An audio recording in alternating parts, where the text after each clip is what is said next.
Ville Friman, how's it going with Insomnium these days?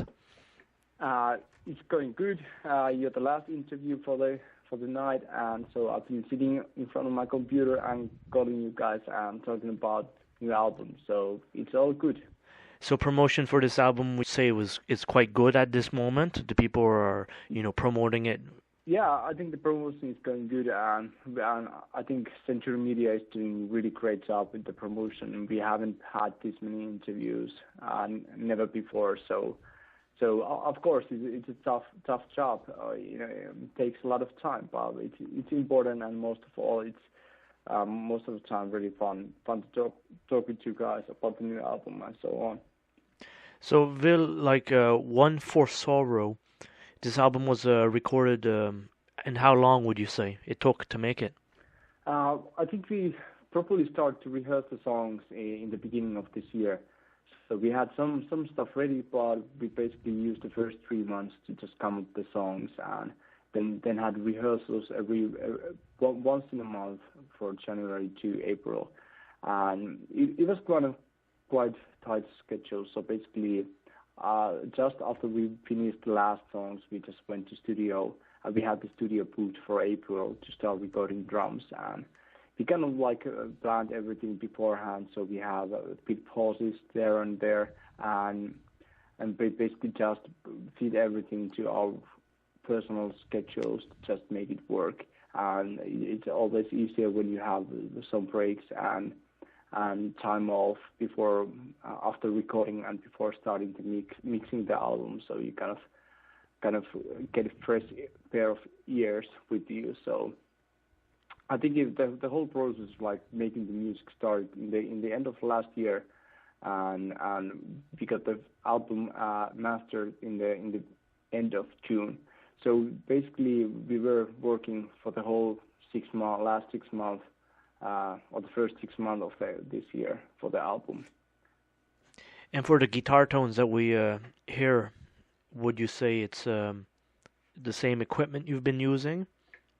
The guitars were actually recorded in Sweden this time, in Gothenburg, with Daniel Andersson, who plays bass in Dark Tranquility and plays guitar in Dimension Zero.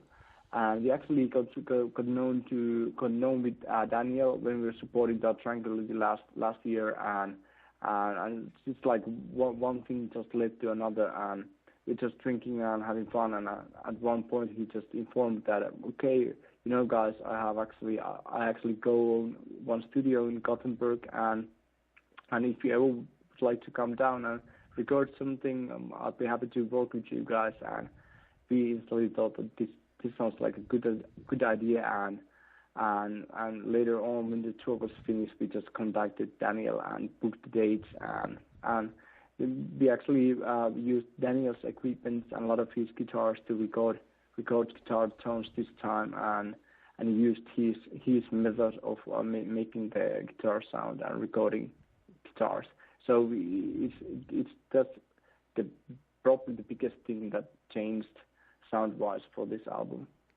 And what type of amps exactly you're using in this? We're using as an amp. We're using diesel Herbert amp, and then we're using different kind of mics, and we also use valvulator to just like clean up the guitar signal before going to amp, and we also used rock drum power amp instead of diesel Herbert's own power amp. And of course we had some Ibanez tube screamer and all this kind of normal stuff in between, and noise suppressors and stuff like that, to get like quite clear and punchy tone. And then we used different kind of guitars. So we used one ESP of Daniel's guitar, and then my Mayonnaise 7-string Mayonnaise on the other side when we were recording the rhythm tracks. So basically the tone is quite dark and quite thick with this kind of combination. Would you say tube screamers are still as popular as they ever were? Yeah, I think the tube screamer, they are quite popular still, and actually we used original Maxon one, which is kind of like the Ibanez Tube Screamer 808 is based on this old Maxon model. So yeah, I think Ibanez and Tube Screamers, they're still going strong. And I see also we got a November tour dates on the website. So you're looking forward to this tour? Yeah, it has been a while once we toured last time, and so it's really nice to get on track after a while and after a long pause. So it's our first headlining tour, and so we're kind of the main band. So it's kind of exciting as well. See how much people we can throw in, and of course we can play a bit longer sets now and bit more songs for the fans. So it's also nice. So yeah, I think it would be a really good tour. We have two good support bands, Migraine and Before the Dawn, Finnish bands as well on the bill. So it should be fun. October 18th is the release date of One for Sorrow. Are we going to see lots of these songs on the tour?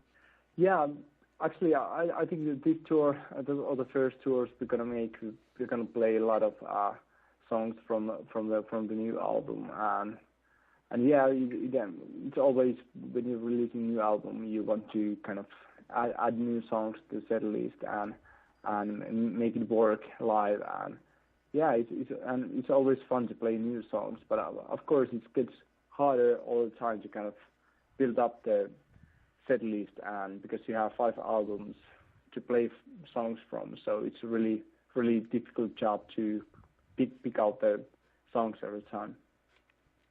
Well, excellent stuff, Ville Friman from Insomnium. Hopefully you have a great tour, and I'm sure you will. Look forward to seeing this album being released in North America. Okay, that sounds good. Okay, thank you. Cheers.